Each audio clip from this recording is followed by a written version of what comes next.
So, a friend of mine came over for a play date, and we got to talking about basically the age of information. We are bombarded with so much information right now, and it can be extremely difficult to discern fact from fiction. They say fact is stranger than fiction. So she's looking for some information. So she went to speak to a few different professionals to get their advice, which is their perspective. So perspective is objective. It's based off of what's there in front of you. And perception is different. So perception is how you feel about how it makes you feel. It pertains to emotions. That's perceptive. Perspection is based off of what is, and it usually brings thought in afterwards. And we each have different perspectives. And this is where the age of information is extremely difficult to know what to believe, who to listen to. And so I am Holly, and I'm sharing a part of my journey to bring courage and inspire you on yours. And this is something that I had been thinking a lot about the past few weeks before she even came over and we got into this dialogue. And the amount of perspective, especially having AI here, because there's so many people that use AI. There were 10,000 papers pulled off of, was it NCIB? It was an American company where they published papers. They pulled 10,000 papers out of there. Now, my initial thought was COVID. And then I actually looked into it, and it was due to AI. There are college students who are writing their or writing essays and stuff like that using AI. There are course creators and content creators who are creating using AI. So to decipher what is truly genuine in this world right now, it's tough. I've taken in a lot of information over the past few years, and I can discern information better than a lot of other people. And I'm not saying this woman. This woman she's phenomenal. I love her. She's super awesome. I'm just saying that in general, myself, taking in information, researching, going within and trying to decipher what to do, where to go, who to believe. I've struggled. So my advice to her was that, so let's just put it this way. Let's say we're talking about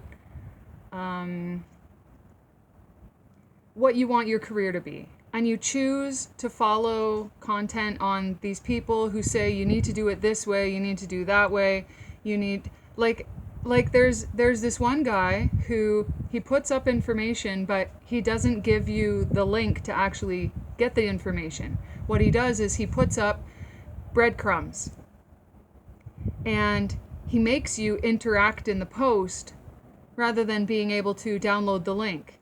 Now, my view on how he should be doing that is that he should just put the link up and get more people in his email list. Because if he puts the link up, people download it right away, and then they're on the email list, and they get into the funnel.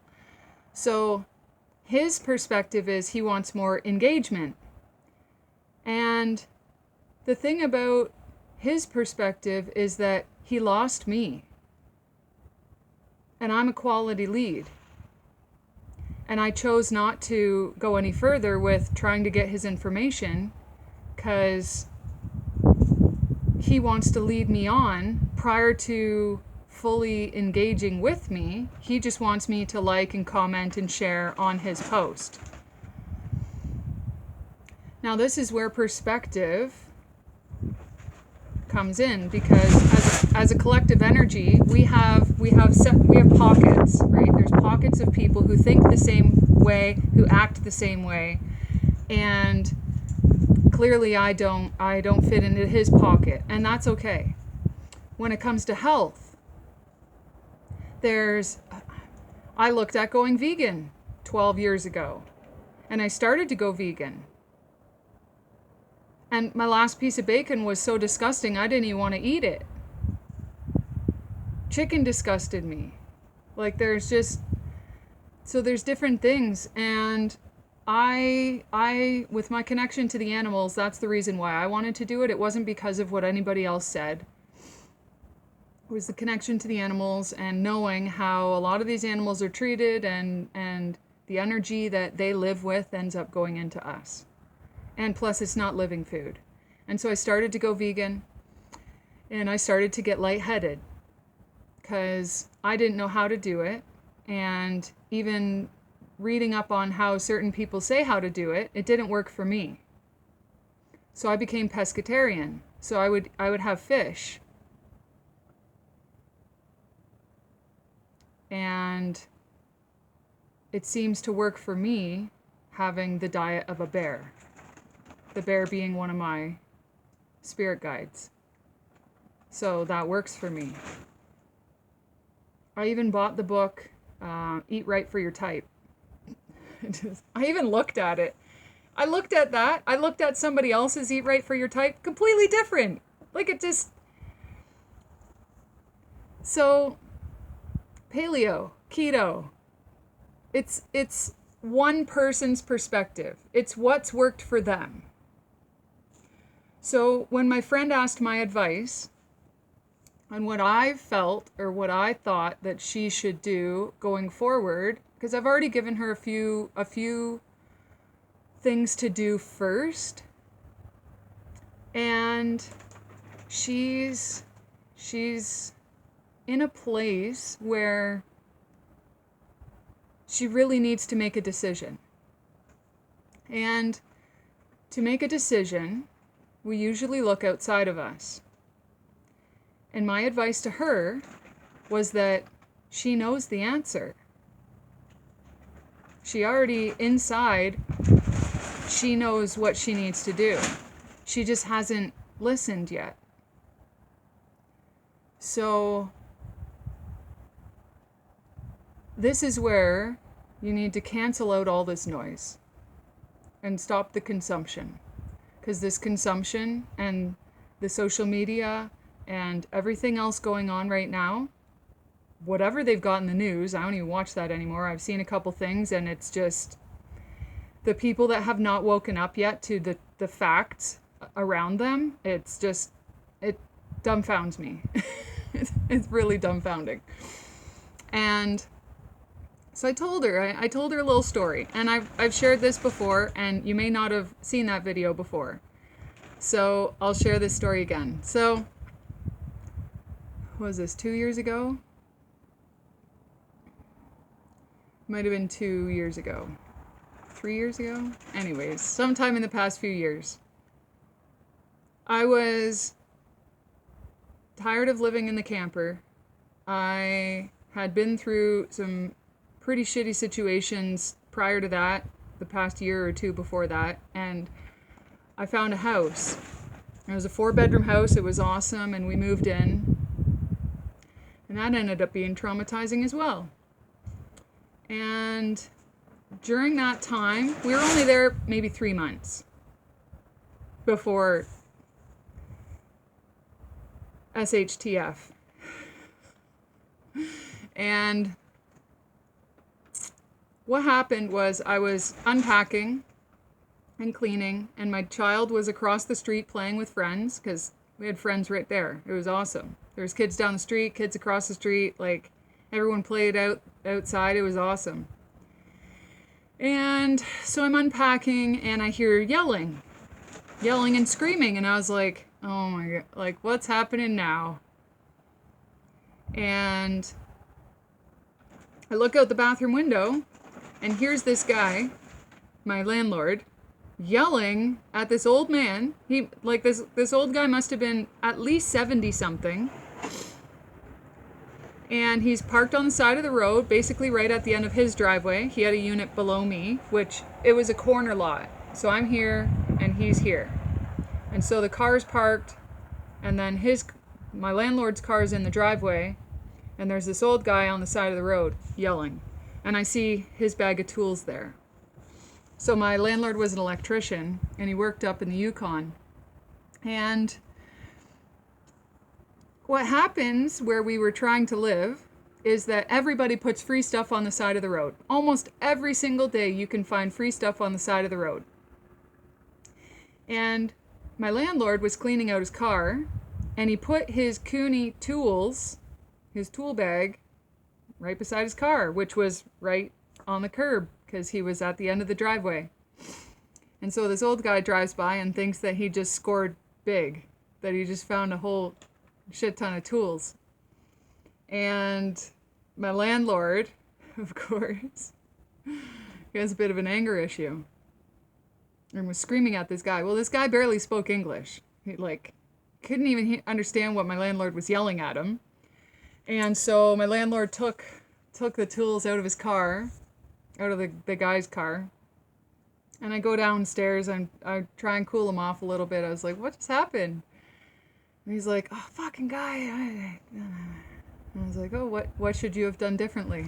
And he's like, well, I should have put my tools up in front of the car rather than... I was like, yeah, that would be a good idea, wouldn't it? And so about 10 minutes later, my landlord is like, holy shit, he got a bag of the tools still. And I was like, what do you mean? I thought you took them all out of his car. And he's like, he still got one of the bags of tools. And I'm like, okay, what's gonna happen now? He's like, fuck, that's like $12,000. Oh my God, I'm gonna have to message my boss and see if he'll front me money and maybe he's got extra tools. And so, yeah, that was pretty shitty. So what do? I go into the house and I was super happy to be out of these shitty situations that I'd been in before. And I was in such a great mood and I was so happy to have a house finally. Great community. I was paying a lady to clean my house and she was helping me unpack and she'd got groceries for me sometimes. It was great. My son had friends. And so I was in a great time. And something kept telling me, you can find the tools. And I was like, how am I going to find it? What? What do you mean? Like, the guy took off with them. I've only been in this town for 2 months. I barely knew it. So I was like, okay, I'm going to find the tools, right? And so I go back down. I say to my landlord, I was like, I'm going to go for a drive and I'm going to find your tools for you. And he's like, how are you going to do that? I was like, I'm just going to find your tools. He's like, okay. And so I get my child, we get into the truck, and I put my hands on the steering wheel and I'm like,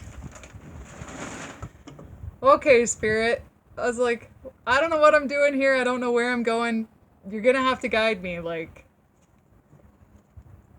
And so I pulled out and something just told me I have to drive to the other side of town. Just ignore that whole half where we were and drive to the other side. So I was like, okay. So I'm driving, and then I was like, okay, I know I'm gonna have to turn somewhere. And it's like, nope, not here.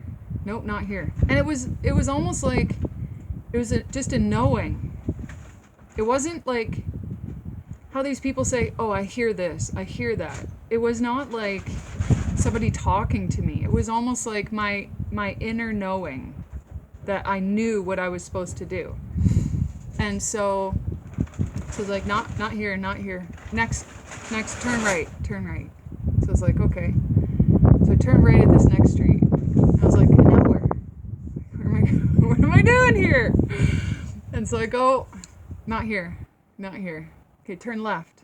It was just like a, you gotta go this way. It was like grabbing me and like, and so I turn, and I swear, like 3 houses up, there's the guy's car. The man was just walking in the house, and there's a lady outside. I was like, I told my child, I was like, you just wait right here. I'll be right back. And so I go, first I was like, how did that happen? Like, honestly, how did that work? And so I say to the lady, I was like, hey, there's a misunderstanding, and my friend was cleaning his car, and he had his tools a little too close to the side of the road, and that man might have a bag of his tools still. And so she's like, yeah, he just brought a bag in, and I asked him where he got it, and he's like, oh, someone was giving it away. She's like, he doesn't speak good English. I said, well, my friend's an electrician, and that, like, those tools are worth a lot of money, and she's like, don't worry, I'll go get them. And so she comes out with the bag of tools. I was like, I was grateful that I trusted and I had faith to listen. I was grateful that I had the internal capacity to listen and to just be present with what I was being told.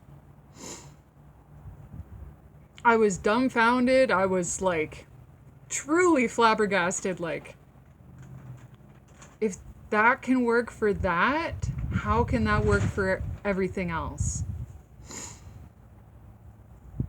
And I came back and handed my landlord his tools, and he was like shitting his pants, like, what the? I was like, I just trusted. He was like, yeah, it was crazy. And so I tell my friend this. I was like, you know exactly what you need to do. You just have to listen.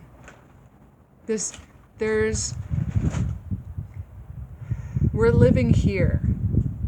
And we need to be here and here. Like, this area. Your gut, your heart, and get out of here. And I really, after that, I just trusted. When I felt pulled a certain way, I went that way. When I felt like I needed to move, I moved. And it's tough. It's tough. And maybe it was easier because I wasn't working, because I didn't have to worry about my child in school, because I had the time. I've allowed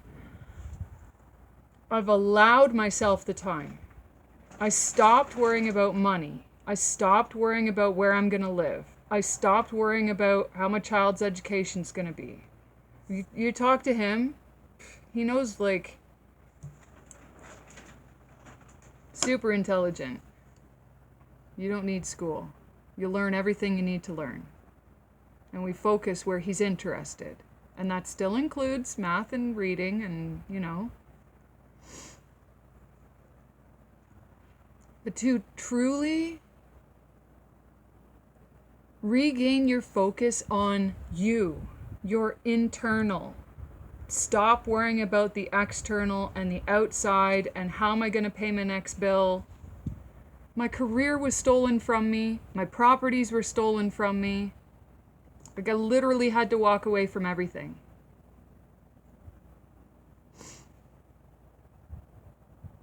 And I chose me. I chose my health. I chose my mental well-being. I chose my child. I chose what is truly most important. My son said several times to me, he's like, I'm just glad you're alive. I'm just glad you're alive. And it throws me off guard why he would even say that. And I'm like, you're right. I'm here. Look at this place. This is awesome. I don't need millions of dollars. I don't need the fancy cars.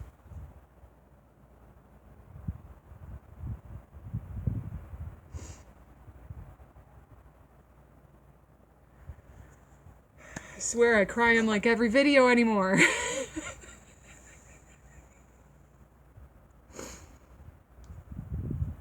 Because I feel deeply and I'm finally allowed to cry.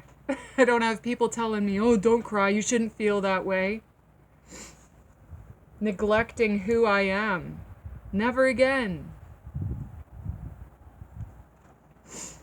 I would rather be safe, be fed, be sheltered, and be living in joy, rather than all the other shit that people put themselves and others through.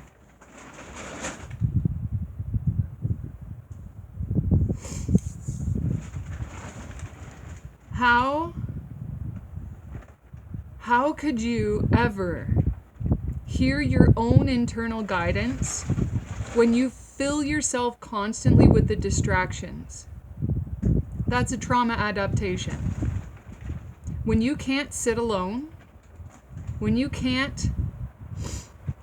constantly need to surround yourself with people, with toxic activities, when you constantly need validation externally from others, that's no way to live, and so many people are living that way. And so many of these good people have chosen to stay in toxic partnerships, toxic families, enabling each other and their toxic cycles and patterns. And then you feel like you have nowhere to turn. There's this whole other thing that you can't see. And the only way to see it is just to believe. And when I did my forest therapy course, to be a forest therapy practitioner, he asked us, he was like, okay, on a scale of 1 to 10, if we put 1 at being scientific, if we put 1 at being spiritual and 10 at being scientific, where on that scale is your mindset? Do you need physical proof? Do you need a hypothesis, a thesis with a whole study to validate your belief? Or can you just believe and have that deep inner knowing and trust? Well, of course, I'm like all the way at spiritual. I don't need the proof. I never have. I've just trusted, I've known, and I dated this one guy. It was like, I swear he seemed spiritual, but he was 100% scientific. Like he needed proof for everything. He didn't trust anything. Didn't even trust himself. And that's the biggest thing. When are you going to start trusting yourself? That's truly how you navigate in this world. Is by trusting you.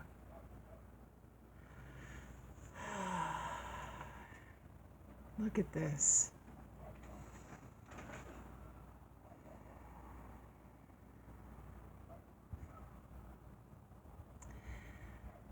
I know that I'm reaching who I need to reach, and that's all that matters.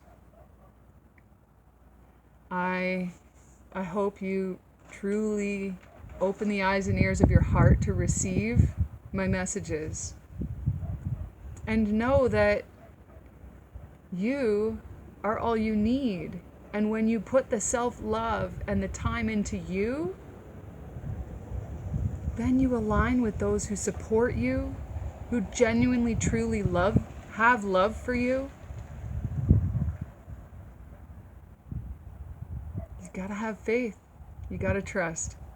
And and moving blindly in this life and surrendering to what is, nothing more magical than that. Mwah. Blessings to you all.